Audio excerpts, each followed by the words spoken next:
টানা ৩ বছর ধরে চলছে রাশিয়া ইউক্রেন যুদ্ধ, আর এর মধ্যেই জমকালো আয়োজনে বিজয় দিবস উদযাপন করল রাশিয়া। শুক্রবার ৯ মে রাশিয়ার ভলাদিভস্টোক শহরে দ্বিতীয় বিশ্বযুদ্ধে বিজয়ের ৮০তম বার্ষিকী উপলক্ষে একটি ব্যাপক কুচকাওয়াজ অনুষ্ঠিত হয়। এই দিনে রাশিয়া তার ঐতিহাসিক বিজয় দিবস উদযাপন করে, যা দেশটির ইতিহাসের একটি গুরুত্বপূর্ণ মুহূর্ত। রেড স্কোয়ারে অনুষ্ঠিত এই বিজয় কুচকাওয়াজে রাশিয়ান সামরিক বাহিনীর পাশাপাশি ১৩টি দেশের সৈন্যরাও অংশ নেন, যার মধ্যে ছিল চীন, ভিয়েতনাম, লাওস, পিটিআর, মিশর, মঙ্গোলিয়া, বেলারুশ, আজারবাইজান এবং উজবেকিস্তান।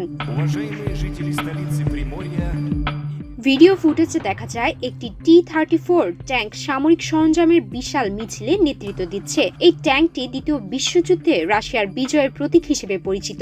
এছাড়া মানস্কো বিএন ইলেকট্রনিক যুদ্ধ ব্যবহার ইনস্টলেশন সহ GT-13 এবং GT-14 অটোনোমাস কমপ্লেক্সও মিছিলের অংশ হিসেবে প্রদর্শিত হয়, যা রাশিয়ার সামরিক শক্তির আধুনিকায়নের প্রতীক।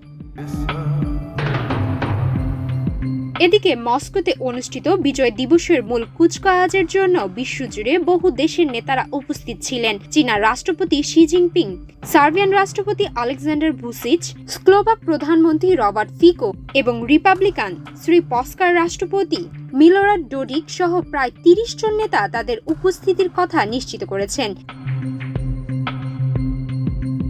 এছাড়া যদিও পশ্চিমা মিত্ররা মস্কো সফরের বিরোধিতা করছে, রাশিয়া তাদের ঐতিহ্যবাহী বিজয় দিবসের কুচকাওয়াজের উপস্থিতি বিদেশি নেতাদের সম্মান জানিয়েছে। বিজয়ের এই উপলক্ষে রাশিয়া আবারও তার সামরিক শক্তি প্রদর্শন করেছে এবং বিজয়ের ঐতিহাসিক গুরুত্বকে পুনরায় তুলে ধরেছে। এই কুচকাওয়াজের মাধ্যমে রাশিয়া দ্বিতীয় বিশ্বযুদ্ধে তার ভূমিকা এবং বিজয়ের গৌরব উদযাপন করছে, পাশাপাশি আন্তর্জাতিক পরিসরে তার সামরিক শক্তি প্রদর্শন করছে। সুমায়া মিতু, বাংলাদেশ প্রতিদিন।